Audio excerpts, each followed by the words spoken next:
Hello, my name is Melissa Madole. I am 49 and I am a proud redhead and very proud, and I love my hair.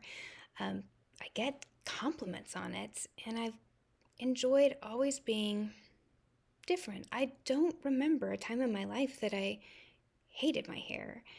Uh, Funny story, growing up, well, actually, when I was born, um, in a Sunrise Hospital in Las Vegas, I was born with, as my mother said, enough hair to put into a little top knot with a bow.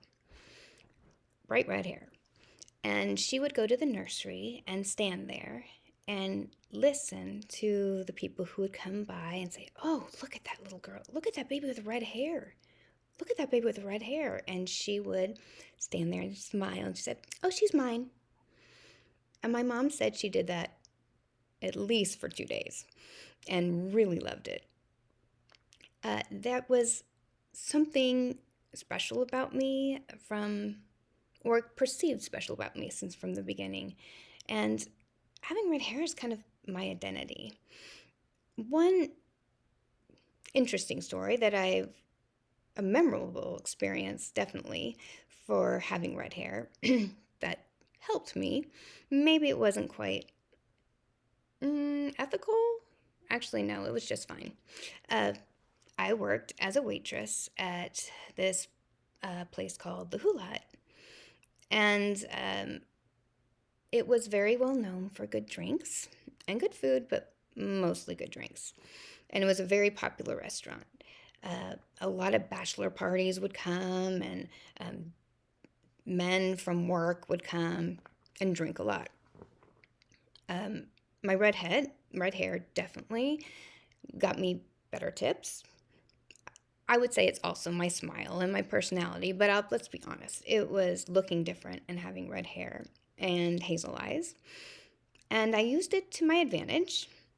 Um, One thing that I found is that these men at the time, Melrose Place was really popular. And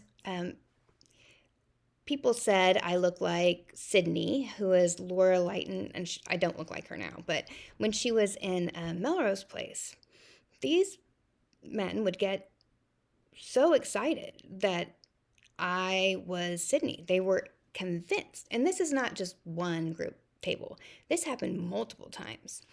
I got to the point where they would be almost belligerent about it. "Oh, you are, you are." Then I would say, "Sure, okay, let me give you my autograph." And that usually gave me an extra $20 in tips. Um, and I am proud of that. I was going to say maybe that wasn't quite, they were drunk. It's their own damn fault. Um, Another thing, and being a redhead, you are thought of as looking like different stars all the time, actresses. And the only common thread is the red hair a lot of times, not the shape of the face, not the eyes, just because you have red hair. And that's good and bad. When I was working for a state representative, a former Speaker of the House came into our office. He was much older, an older gentleman, I would say maybe in his 80s. He came in and he spoke to me, and meet people all the time, introduce myself, and have conversations. And I stood up to shake his hand, and he stopped and he said, "Do you know who you look like?" And I was like, "No, who?" And he said, Jessica Chastain." And then he licked his finger and put it on my shoulder and said, "Tss, that, I didn't even know what to do with that. Like, what do you do with that?"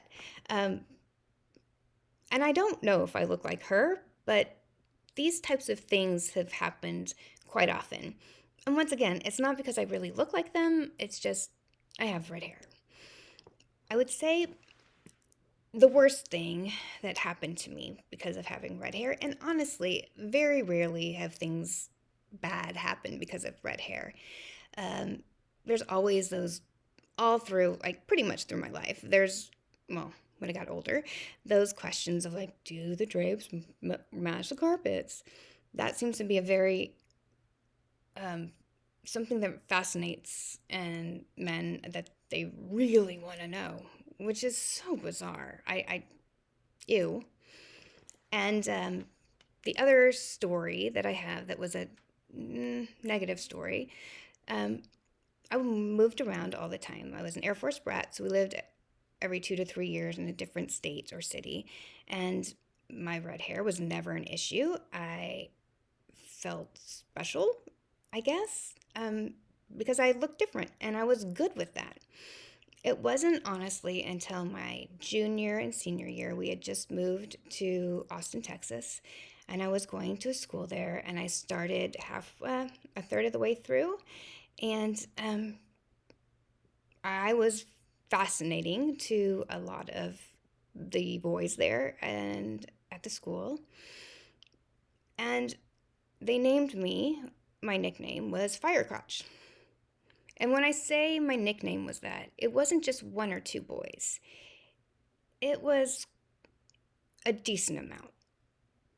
And I didn't acknowledge them when they would say that, but I never spoke up either.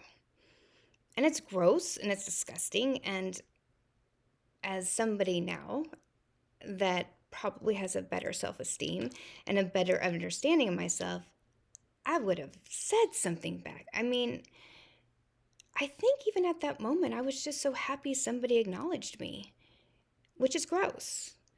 And being called Firecrotch, it was almost that my brains or the things I did or my talents I had were meant nothing. The only thing that really meant something was the color of my crotch. Ew. And so I love being a redhead. I'll be honest, I love the tension. I love when redheads are, walking by each other. There's this weird acknowledgement. I can't explain that, but there's this weird acknowledgement with each other. And even when little kids are there, there's another like, oh, you're like me, without being said. And it's just literally, it's an eye contact thing. It comes quick. And I've noticed that also with parents of little kids with red hair. They have a look too. Like, I know. Um, I now have a daughter that has red hair as well. She loves her hair, and I don't, according to her, she has never had anything bad happen because she's a redhead. If anything, it's the only negative thing is if she's being a turkey and in school or anywhere else. Um, Everybody knows who did it and who was acting that way or who was so loud because it's always, oh, it's the redhead. And usually there aren't that many, so people know who was the perpetrator of something like stealing a pencil or something like that. But other than that, I love having a redheaded daughter. I love the tension. And for the most part, it has really been an asset and something that, I've always had the tension that you kind of forget. But hearing those words from not just women, I think mostly women, that your hair is beautiful is, I think, the biggest compliment because women in general, their compliments to me mean a lot more. So, in conclusion, my life is, I can't imagine my life without having red hair. It's my identity, it's who I am, and it's not the stereotypes that come with having red hair. And there's nothing I would change. Thank you. Have a great day.